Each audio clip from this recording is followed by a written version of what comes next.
Yo, what's up, YouTube? I'm back again. And many years ago, I did a video on the rarest vinyl I have in my collection. And I'm just going to update some of this stuff here today, being years later. I just wanted to show off what I had. And I'm going to do mostly studio albums. There's a live album in here and a couple other ones, but it's mostly based on value, not just rarity. But there are a few differences I'll mention. I have a good bit here, so I'm just going to fly through these pretty quickly. You know, I'm not going to put any, sounds or what you call it, like previews of songs because there's just too many to do. So I want to get it started off with maybe the most unique album in my collection, and I don't think it's worth a lot, but it's rare, and the last one sold on Discogs was for $50 and 8 years ago. And I saw this at a record store in Burlington, Vermont, of all places. And they had it on the top shelf and wasn't very expensive, but it's very weird. This is Boston debut or like demo songs that they found in the trash, it says. And the sound quality is really bad, and most of these songs but one appeared on the debut album. But if you look at this, it doesn't even say Boston. It says the sounds of the 60s, and the back has some weird ass logo. So I had to double check just to make sure it's the right thing, and it is. And the sound quality is really terrible, but it's rock and roll band, Life Ain't Easy, More Than a Feeling, Don't Be Afraid of Love. I think that's the one that's not on the album. Peace of Mind and Hitching a Ride. Well, Something About You is Life Ain't Easy. Apparently, Something About You was the song that made the record, but the original title was Life Ain't Easy, or Life Isn't Easy. And yeah, it's rare. You don't see it. I don't know. It might not be worth a lot, but the rarity, holy shit, it's up there. So, starting that one off. This one goes for a good bit too. The self-titled second album by Lynch Mob with Robert Mason on vocals. Found it in Finland. Good price. It's good value. A couple hundred. Like I said, I'm going through these pretty fast. This is one of the highest rated, or not rated, but valuable single. These are all single releases, but this is one of the highest ones I have in my collection. Tora Tora, Wild America from 1992. It's my personal favorite Tora Tora album. Probably not very popular opinion, but I dig it. It has like Amnesia, Dead Man's Hand, City of Kings. It's great albums. Check it out. This one's a bit unique. I got it new, and I still haven't opened it, and I know gamers love it. And it has Ted Poley on it. Who else is on it? Tony Harnell of TNT, and that's Sonic Adventure soundtrack from the game from the Dreamcast. Still sealed, and I looked it up. It's worth, I paid I think $70 for it new, and it's now like 200, so it's worth good money. And I used to collect retro games, and the consoles and all this shit are so expensive anymore. I stopped doing it, but I know that's only going to go up. Next up, this is one of 50 sealed. And originally I saw it for like $400 on Discogs. Now it's down to like $40. It varies, but because it's not really in demand, it's just rare.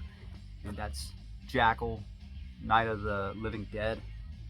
Back in 1996, there was like the only way you can get this was like through some contest on the website, or some. It wasn't the band's website, but it was like some magazine's website. There was only 50 of them in existence, and this is one of them. So that's the only live album I have in this group. It's very rare. The value fluctuates greatly. So, like I said, not all of these are highly valuable. Most are, but not all of them. Some of them are just rare, like that one, for example, in the Boston. Now this one, it's sealed with the hype sticker. 1994 original only. Well, no, there's a reissue a few years ago, but this is the original hype sticker sealed. Still Climbing, Cinderella, their last album. Yeah, it's sealed. That's why I put it on the list. You can see, yeah, it's sealed, so it probably fetches easily a couple hundred probably, and couldn't pass that up, so I picked that up.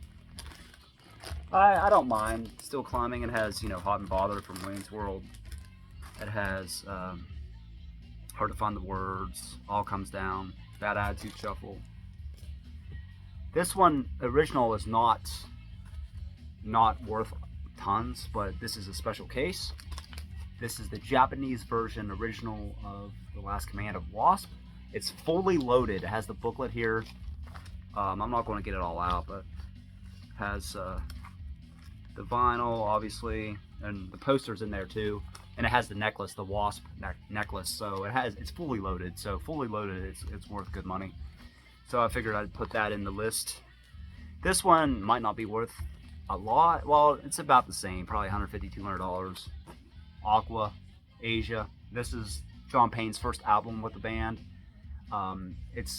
You can find it, but it's not as expensive as, I don't think, as like Aria, which is the '94 album. But it's a good album. Check it out if you haven't. It's a little bit different than John Wetton, Asia, but it's a good album. And yeah, I just thought I'd put it in the list. What's the song on here that's good? Who Will Stop the Rain? That was the single. That's a good song. The first song off the album. This one is one of my highly rated ones on Discogs. Danger, Danger, Screw It. And it came with the poster. So it's worth good money. I couldn't, miss that one. Monkey Business, Beat the Bullet, I Still Think About You. Good album.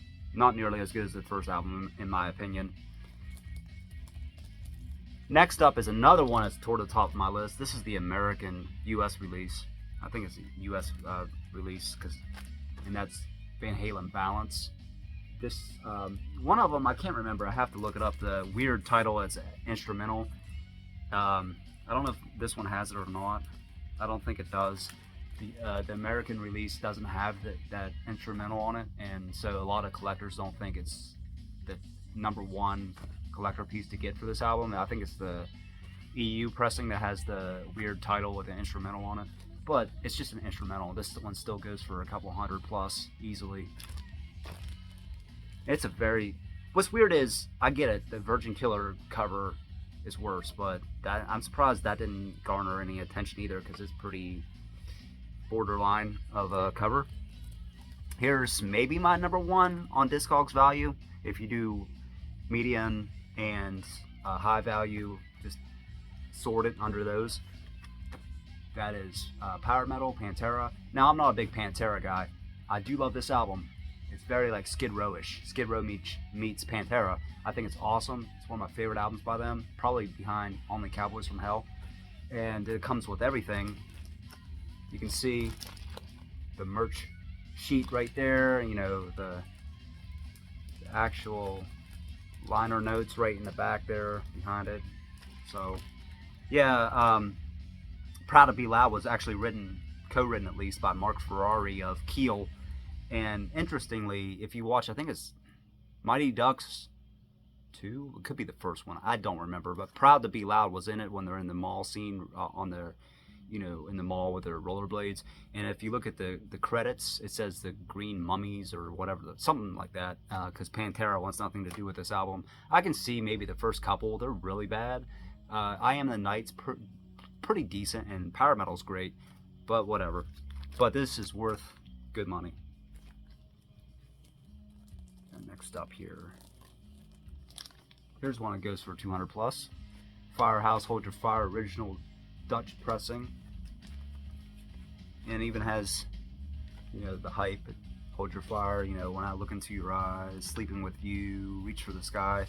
Awesome. And this one is even a promo, and it's an awesome follow-up to one of my favorite albums ever, because Firehouse is one of my favorite bands ever. Rest in peace, CJ Snare. What a great vocalist. And here, this one, it's still worth money by itself, but I'm putting it in the list because I got it fully autographed. Everybody but Perry Richardson, because he left. Now I think he's in Striper, but Alan McKenzie's been in the band for 20 years now, so it's close enough. And it's with CJ. So I got this in 2022, I think. So I got them all. I met him 3 times already, but got like a shirt, signed CD, and now the original pressing vinyl. I think it's a Dutch or Netherlands pressing, if I remember. Now this one's pretty unique. I never got to meet the band, but the merch lady, um, she did it for me, and it's awesome. One of my favorite albums growing up, America's Least Wanted, Ugly Kid Joe's debut album, signed by Kloss and Whitfield. So yeah, that's pretty cool. Cordell and the other guy, Dave Fortman, didn't sign it, but at least you got two signatures, which is pretty awesome. I also got their newest album signed by all the band members, but that's not as rare as the, or sought after as the debut. So that's why I put that in the list. And we're down to the final two, and these are probably, the Boston one might be on number 2, rarity, but I think this one's even more rare than the Boston. I have it second on my list for a reason. You don't see this on vinyl. I talked about it before. Shooting Gallery, 1992, Andy McCoy's band, short-lived, finished pressing, and there was a Norwegian or a Norway pressing, a EU pressing, that supposedly had only 4 people on Discogs have it.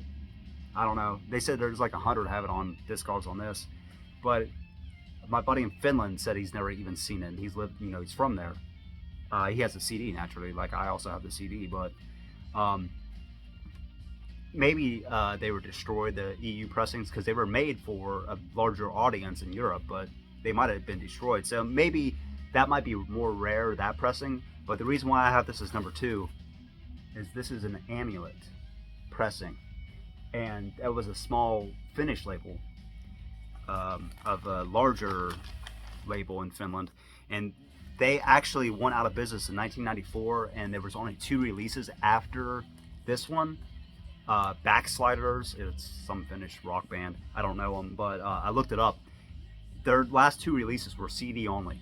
This is the last Amulet release ever produced, and it's rare as hell just to see this on vinyl regardless. So this is the last one this record label ever produced. So that's why I have it as my number 2 spot. And you just don't see this album anywhere. So it might not be, I think it's only worth around $100. I got it for like $60 with shipping a few years ago, so I couldn't pass that up. But just that tidbit of being the last ever vinyl released by that label, I put it number 2. And this one is probably the rarest album I'll ever have in my life. Record collectors will know what this is right away. Alice Cooper, and I'm a big Alice Cooper fan. Alice Cooper, Easy Action, with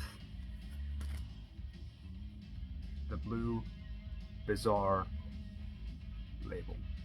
I looked it up legitly. Everything matches. All the number in the center, everything matches, and it's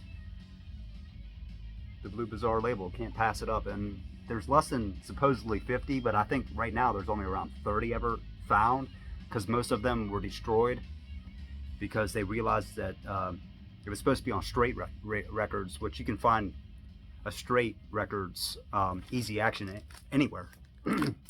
But this is legit. Everything checks out. Blue label, Bizarre, Easy Action, and this is among the holy grails of any record collector, not just rock or metal, anyone. It's right up there. So I had to jump on that, and I couldn't pass that up. And yeah, will I ever get one that's that rare and in demand when there's only like 50 or even less in existence? Probably not. For some reason, Discogs has like 70 plus people have it, and there's not been that many that's been discovered. I think a lot of people don't know the value. They just put it in the Discogs log. But yep, that's it. And it's the gatefold, and it even has, I don't feel like getting it out, but it has the black and white inner sleeve, the photo, and everything. Everything's legit. So this record, it's invaluable pretty much for me, because I'm a huge Alice Cooper fan, and it just keeps getting more and more scarce. And even though it has a hole punch in the label here, the sound's awesome. I mean, the first couple songs you might hear it once it fades out, you might hear a little bit of cracking, but there's no skips. Everything sounds perfect. So yeah, and you can tell it's old ring wear too, so everything's legit. So that's my ultimate collector's piece for records, at least right now. Probably won't beat that unless I get one that's like 10 or less, but I doubt that ever happens. So as always, YouTube, let me know what you think of my collection. Do you have any of these?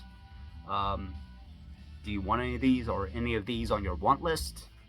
Let me know in the comments. I'll be glad to hear from fellow collectors out there.